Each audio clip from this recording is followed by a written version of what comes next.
जणांनी प्रश्न विचारले की ताई, स्वामी चरित्र सारामृताचा पाठ करायचा असेल किंवा स्वामी चरित्र सारामृताचं पारायण करायचं असेल तर नक्की काय करायचं, नक्की कोण वाचू शकतं, नक्की कोण कोण याचे पारायण करू शकतात.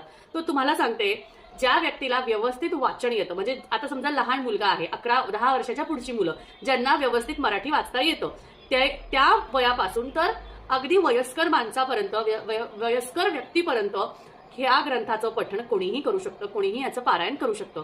पारायण करण्यासाठी असं खालीच बसावं का, इथेच बसावं का, तर असं काही नाही. तुम्ही गादीवर म्हणजे बसून फक्त पारायण करायचं नाहीये, पण एवढंच आहे की तुम्ही खुर्चीवर बसून करू शकता, तुम्ही खाली आसन घालून करू शकता, तुम्ही एखाद्या अशा जिथे गादी नाहीये त्या ठिकाणी बसून करू शकता.